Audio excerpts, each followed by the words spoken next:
ऐसा लगता है Akhilesh Yadav cough syrup mafia को पकड़वा कर ही दम लेंगे।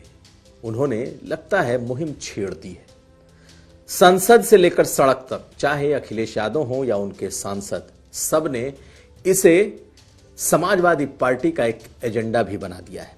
आखिर क्यों आज सफाई देने आना पड़ा उसके सबसे बड़े आरोपी को, शुभम जायसवाल को? क्या कहा है और क्यों उसने अखिलेश यादव का नाम भी लिया है, आज हम आपको यह बताएंगे। यह भी जानिए कि एसआईआर को लेकर अखिलेश यादव ने कई सवाल उठाए सोशल मीडिया पर, तो चुनाव आयोग ने भी, जिसे कहते हैं, उसका रिबटल बिंदुवार जवाब दिया है। क्या हैं अखिलेश यादव के सवाल और कैसे हैं चुनाव आयोग के जवाब, ये भी दिखाएंगे। और आखिर में अब्दुल्ला आजम को 7 साल की सजा। जी हां, 2 पासपोर्ट रखने के मामले में उन्हें गंभीर धाराओं में सजा दी गई है। क्या होगा इसका असर? ये खबरें आज का यूपी में। नमस्कार, मैं हूं कुमार अभिषेक, आप देख रहे हैं यूपी तक। हम हाजिर अपना न्यूज शो आज का यूपी लेकर। तो आज सबसे पहले बात करेंगे उस कफ सिरप माफिया की जिसकी तलाश उत्तर प्रदेश पुलिस पिछले कई दिनों से कर रही थी। तलाश तो अभी भी जारी है, लेकिन उस शख्स ने अपना एक वीडियो जारी कर दिया है।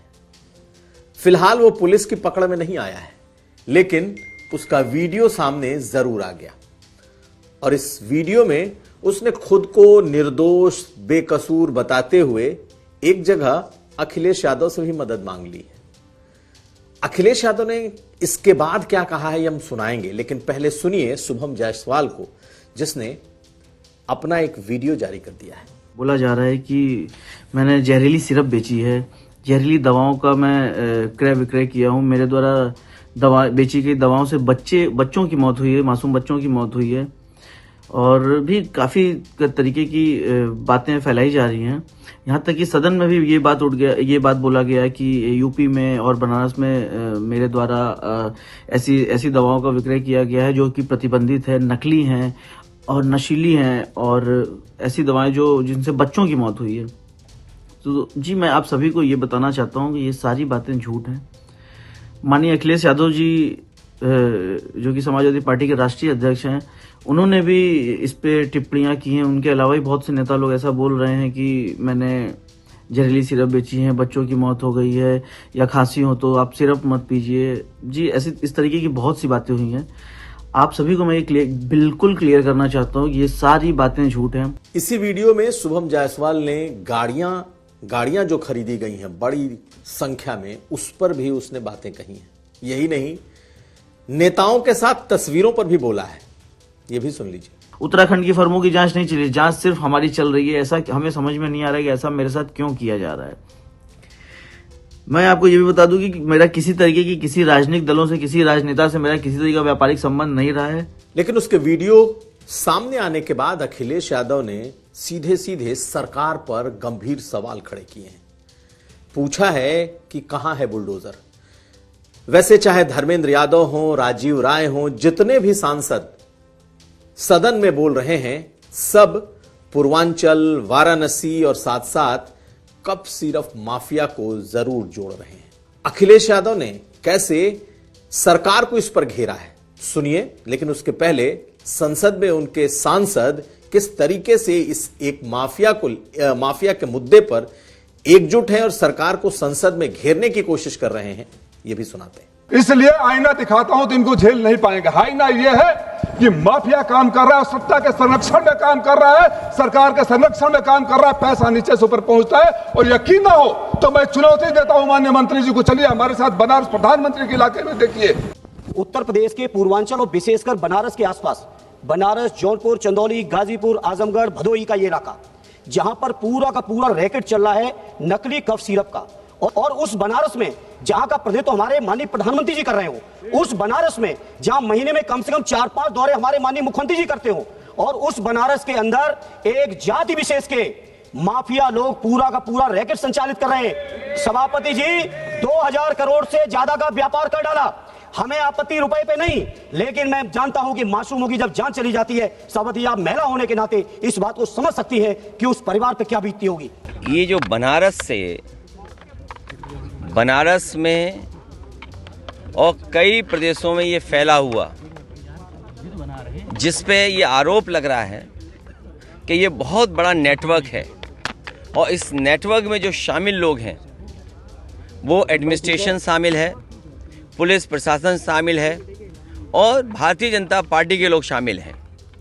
अगर किसी पे आरोप लगा है और आज वीडियो आ रहा है और एक वीडियो चला है बहुत प्रतिष्ठित चैनल पर, उसी चैनल पर इंटरव्यू चला है जिस चैनल पर रशिया के राष्ट्रपति जी का भी इंटरव्यू था, तो अगर इतने प्रतिष्ठित चैनल पर किसी का इंटरव्यू आ रहा हो तो इसका मतलब ये है कि सरकार को और सरकार के लोगों को पता है कि वो कहाँ है, और अगर अपील की जा रही है तो उन्हें भारत में आकर के जो साजिश कर रहे हैं, षड्यंत्र कर रहे हैं, या जो दोषी लोग उन्हें लगता है उनके नाम उन्हें उजागर करने चाहिए। ये बड़ा मसला है। तो अखिलेश यादव को लगता है कि एक ऐसा मुद्दा है जिसके जरिए वो एक साथ, चाहे वो उत्तर प्रदेश की योगी सरकार हो या फिर केंद्र सरकार, दोनों को एक साथ घेर सकते हैं, और ये हो भी रहा है। वाराणसी, पूर्वांचल इससे जुड़ता है। वन डिस्ट्रिक्ट वन माफिया जो अखिलेश यादव का इन दिनों सबसे पेटेंट वाक्य बना हुआ है, वो इसमें आता है। और साथ साथ सरकार के बुलडोजर से लेकर सरकार की माफिया नीति पर अखिलेश यादव सवाल उठा सकते हैं।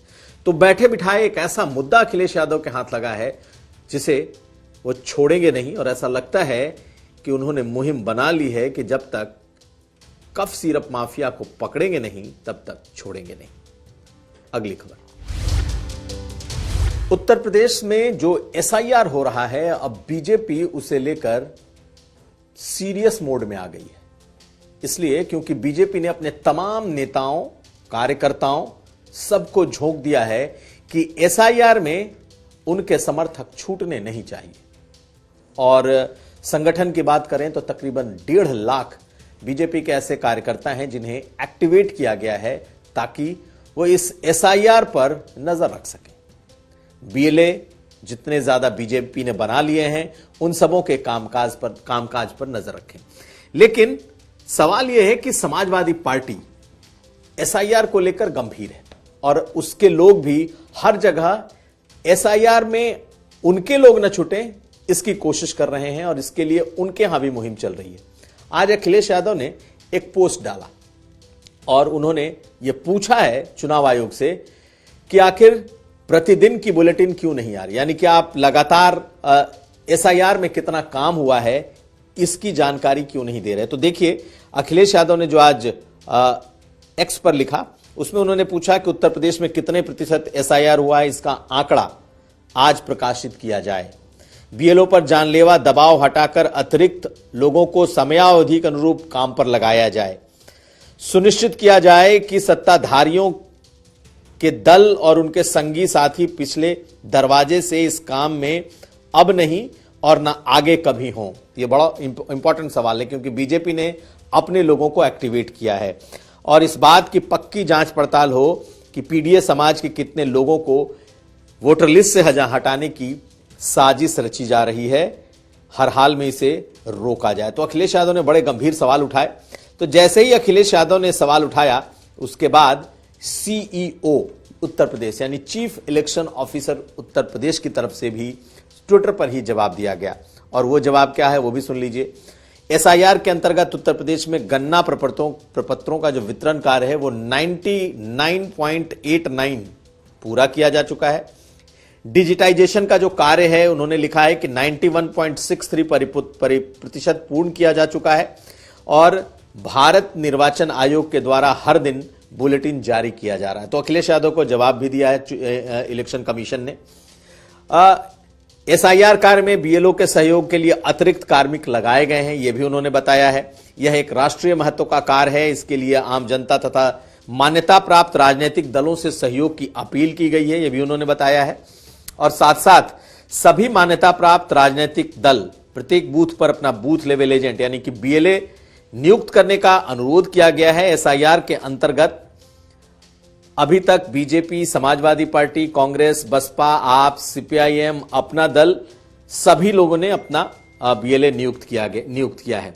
तो एक पूरी तरीके से जवाब देने की कोशिश चुनाव आयोग ने की है, लेकिन अखिलेश यादव एसआईआर को लेकर के कम से कम बहुत ज्यादा, जिसे कहते हैं, संजीदा हैं और हर दिन सवाल पूछने की कोशिश कर रहे हैं। अगली खबर, और आखिर में बता रहे हैं कि आजम खान के परिवार को बड़ा झटका, अब्दुल्ला आजम को 7 साल की सजा है। वजह भी साफ है, 2 पासपोर्ट मामले में उन्हें 7 साल की सजा सुनाई गई है। आकाश सक्सेना, जो कि बीजेपी के विधायक हैं, उन्होंने 2019 में यह मामला दर्ज कराया था कि अलग अलग सूचनाओं के आधार पर, अलग अलग दस्तावेजों के आधार पर अब्दुल्ला आजम के 2 पासपोर्ट बने थे। किसी एक व्यक्ति का 2 पासपोर्ट होना गंभीर अपराध की श्रेणी में आता है और यही वजह है कि आज रामपुर के एमपी एमएलए कोर्ट ने इस मामले में दोषी मानते हुए उन्हें 7 साल की सजा सुनाई है। इसमें इकलौते आरोपी अब्दुल्ला आजम थे, लेकिन यह परिवार के लिए बड़ा झटका है। आजम खान ने अपनी जीवन की लंबी सियासत, उन्होंने एक पूरी पारी खेली है। अब उनके ऊपर मामले हैं तो भी वो जूझते रहते हैं, लेकिन अब्दुल्ला आजम की तो अभी सियासत की शुरुआत हुई थी। विधायक बने थे, विधायकी गई, लेकिन 2 पासपोर्ट का मामला इतना गंभीर है कि इस मुद्दे पर यह सजा उनके भविष्य के लिए निश्चित तौर पर बेहद खतरनाक है। इस पर भी हमारी नजर बनी रहेगी।